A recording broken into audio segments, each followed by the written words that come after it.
আপনি এবং আমি কখনোই প্রলুব্ধ হওয়া থেকে বাঁচতে পারবো না। হারাম সবসময় আমাদের সামনে আসবে, আর এটা সবসময় আমাদেরকে আহ্বান করবে। আর শাইতানু ইয়াইদুকুমুল ফাকর, শয়তান তোমাদেরকে দেউলিয়াতের প্রতিশ্রুতি দিবে। অন্য কথায়, যখন আপনি হালাল পথে চলবেন, শয়তান আপনাকে প্রতিশ্রুতি দিবে তুমি সুযোগ হারিয়ে ফেলছো, তুমি বঞ্চিত হচ্ছ, সবাই কত মজা করছে, তুমি অনেক মজা করতে পারতে, তুমি আরও অর্থ উপার্জন করতে পারতে, তুমি আরও ইন্দ্রিয় সুখ উপভোগ করতে পারতে। সেই সব সময় আপনার কাছে বিজ্ঞাপন দিতে থাকবে বিকল্প পণ্যের, বিকল্প পন্থার।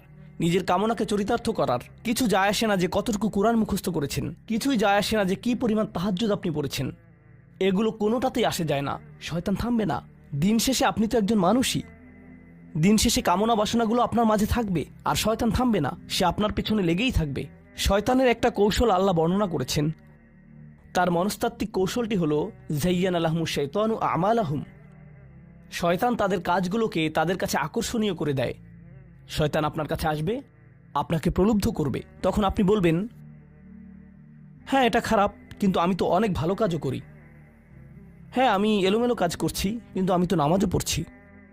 আর আমি তো কাফেরও না, তো সমস্যার কিছু নেই। আর এইবার করেই আমি থেমে যাব। এমন না যে আমি এটা করতেই থাকবো, শুধু একবারই করব। এভাবে নিজেকে সব ধরনের যুক্তি দিতে থাকেন, নিজে নিজে এটাকে বৈধতা দিতে থাকেন। আপনার চিন্তায় এটা এখন আর অতটা খারাপ না। আর তারপর যখন এমন মানুষ চারপাশে থাকেন যাদেরকে বলেন যে এটা তো খারাপ, আর তারপর যখন এমন মানুষের চারপাশে থাকেন যাদেরকে বলেন যে এটা তো খারাপ, তারাও আপনাকে বলে, না ভাই কাম অন, এটা অতটা খারাপ না, থামো তো, এরকম কথা বলো না, না আল্লাহ ওইরকম না, আল্লাহ তোমাকে শাস্তি দিবেন না, কেন এরকম হতাশাজনক কথা বলছো, তুমি অতিরিক্ত চিন্তা করো। আপনি তা শুনেন, আর এটা আপনাকে প্রভাবিত করতে শুরু করে। কিন্তু যখন কাজটা করে ফেলেছেন, যেটাই করেছেন, হতে পারে এটা অ্যালকোহল অথবা অন্য কোনো মাদক, এটা কারোর সাথে সম্পর্ক হতে পারে, সেটা যাই হোক, যখন নিজেকে বলেন যে এটাই শেষবার, কিন্তু এটাই শেষ তো না।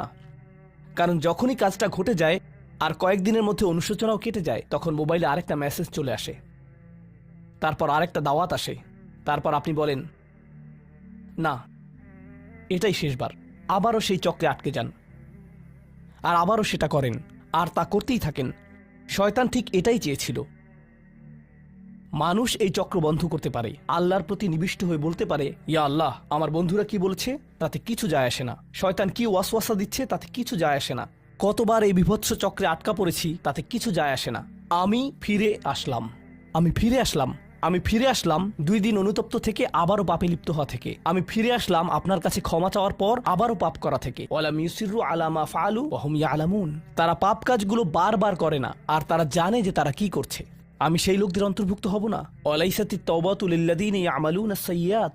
তওবা, অনুশোচনা তাদের জন্য কাজ করে না যারা পাপ করতেই থাকে। এমনকি তওবা করার পরেও এটা সেই মানুষদের জন্য না যারা এই চক্রে আটকে যায়। এটা তাদের জন্য যারা বলে, ইয়া আল্লাহ, আমি জাহান্নামে যেতে চাই না, আমি জাহান্নামের যোগ্য অনেক কাজ করেছি, কিন্তু এখন আমি থেমে যাচ্ছি।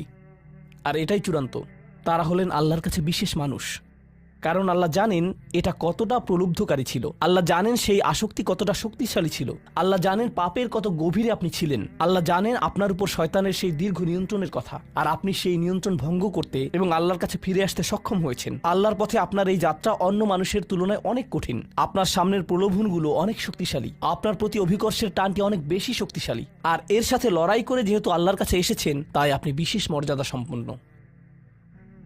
এটা মনে করবেন না যে আমি তাহাজ্জুদ পড়ি না তাই আমি অতটা ভালো না, অথবা আমি আরবি জানি না, বা আমি এখনো সম্পূর্ণ কোরআন পাঠ করিনি, আর আমি তাজবিদের নিয়মগুলো জানি না। না না না না না, আপনার বিশেষত্ব এজন্য না যে আপনি 17 বার হজ করেছেন। আপনার জ্ঞান এবং ইবাদতের জন্য আপনি আল্লাহর কাছে বিশেষ না, আপনি আল্লাহর কাছে বিশেষ মর্যাদা সম্পন্ন, কারণ আপনি পাপ থেকে বেরিয়ে এসেছেন, আর আপনি শুধু তার ভয়েই ভীত। এটাই আপনাকে আল্লাহর কাছে বিশেষ মর্যাদা সম্পন্ন করে।